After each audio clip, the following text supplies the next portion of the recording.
Hi అందరికీ, ఈరోజు మంచి స్నాక్ రెసిపీ చేసుకుందాము. పిల్లలకి ఎంతో ఇష్టమైన కేఎఫ్సి స్టైల్లో చికెన్ తయారు చేసుకుందాము.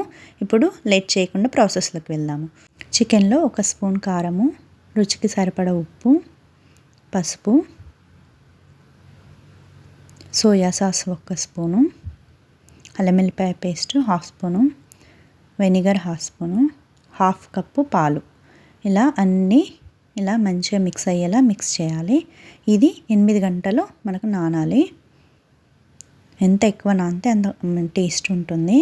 ఇలా మనము మైదా పిండి తీసుకోవాలి. మైదా పిండిలో ఎలాంటి పసుపు, ఉప్పు, కారం ఎలాంటివి మనము స్పైసెస్లు కూడా కలపలేదు.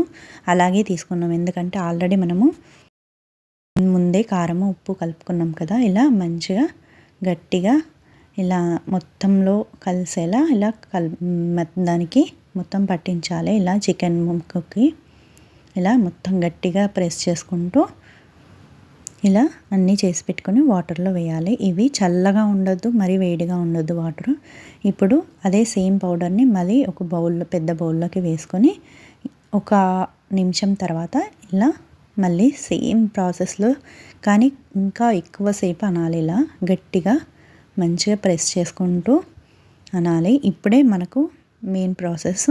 ఇలా ఎక్కువసేపు అంటూ ఇది మనము ఎంత గట్టిగా ప్రెస్ చేస్తే అంత లేయర్ టైప్ వస్తుంది. చూడండి, అలా లేయర్ టైప్ వస్తే మనకి క్రిస్పీగా వస్తుంది. సేమ్ ప్రాసెస్లో ఇంకో లెగ్ పీస్ కూడా ఇలాగే పిండినంతా దానికి మంచిగా ఇలా పట్టించాలి. చూడండి, ఇలా ప్రెస్ చేయాలి. ఎంత గట్టిగా ప్రెస్ చేస్తే అంత లేయర్ టైప్ వస్తాయి. ఇదే సెకండ్ టైంలో మనకు మెయిన్ ప్రాసెస్. ఎంత గట్టిగా ప్రెస్ చేస్తే మనకు అంత లేయర్ టైపు వచ్చే మనకు కేఎఫ్సి స్టైల్లో కనపడతాయి. అవి క్రిస్పీగా ఉంటాయి. చూడండి, ఇలా అంతా చేశాక పౌడర్ని పైన చల్లాలి. ఇలా పైన చల్లాక ఇలా మొత్తం తీసేసి పౌడర్ అంతా చూడండి పక్కన ప్లేట్లోకి తీసుకోవాలి. ఇప్పుడు ఆయిల్ని హీట్ చేసి ఇప్పుడు ఇలా లెగ్ పీస్ని వేసి 1 నిమిషం తర్వాత కదపాలి. వెంటనే కదపొద్దు.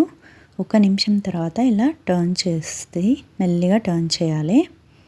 ఇలా మెల్లిగా టర్న్ చేసి అలాగే ఉంచాలి. మళ్ళీ 1 నిమిషం తర్వాత మళ్ళీ కదపాలి. వెంటనే కదపొద్దు. ఇలా మళ్ళీ 1 నిమిషం తర్వాత మళ్ళీ టర్న్ చేయాలి. చూడండి, ఎంతో క్రిస్పీగా వస్తున్నాయి. చూడండి, ఇప్పుడు ఇలా మధ్యలోకి పెట్టి మనము లో ఫ్లేమ్లో ఉడికించాలి. ఎందుకంటే చికెన్ మనకి లోపల మంచిగా ఉడకాలంటే లో ఫ్లేమ్లో ఉడికించాలి. ఫస్ట్ మీడియం ఫ్లేమ్లో పెట్టాలి, తర్వాత లో ఫ్లేమ్లో పెట్టాలి. లో ఫ్లేమ్లో చాలాసేపు ఇలా ఉడికించాలి. చూడండి, మనకు ఆయిల్ నురగ తగ్గిపోయి ఇలా లెగ్ పీస్ రెడీ అయింది. చూడండి, crispy leg piece ready. Next అలాగే సేమ్ ప్రాసెస్లో ఇంకో లెగ్ పీస్ కూడా చేసుకుంటున్నాం. చూడండి, 1 నిమిషం తర్వాత టర్న్ చేయాలి. వెంటనే టర్న్ చేయొద్దు. ఇప్పుడు ఇలా 1 నిమిషం తర్వాత టర్న్ చేశాక మధ్యలో ఇలా జరిపి ఉడికించాలి. ఇలా తర్వాత 1 నిమిషం తర్వాత మళ్ళీ టర్న్ చేసుకుంటూ ఇలా 2 సైడ్లో మనకు మంచిగా లోపల కుక్ అయ్యేలా ఉడికించాలి. ఇలా మంచిగా లో ఫ్లేమ్లో కుక్ చేసుకోవాలి. అంతే అండి, ఎంతో క్రిస్పీ కేఎఫ్సి స్టైల్లో చికెన్ రెడీ అయింది. చూడండి, ఎంతో క్రిస్పీగా ఉంటుంది. ఒక్కసారి కిడ్స్కి ఇవి చేసి పెట్టారంటే మళ్ళీ మళ్ళీ అడిగి తింటారు. చూడండి, ఇలా వ్రాపర్తో వ్రాప్ చేసుకోవాలి. అప్పుడు పిల్లలకి ఈజీగా వ్రాపర్తో వ్రాప్ చేస్తే పిల్లలు ఇది వేడి ఉండకుండా మంచిగా పట్టుకొని తింటారు. మంచి కేఎఫ్సి స్టైల్లో చికెన్ రెడీ అయింది. ఇలా పిల్లలకి ఇష్టమైన మంచి స్నాక్ రెసిపీతో నెక్స్ట్ వీడియోలో మళ్ళీ కలుద్దాం. Thank you for watching. ఈ వీడియో మీకు నచ్చితే లైక్ చేయండి, షేర్ చేయండి, సబ్స్క్రైబ్ చేయండి.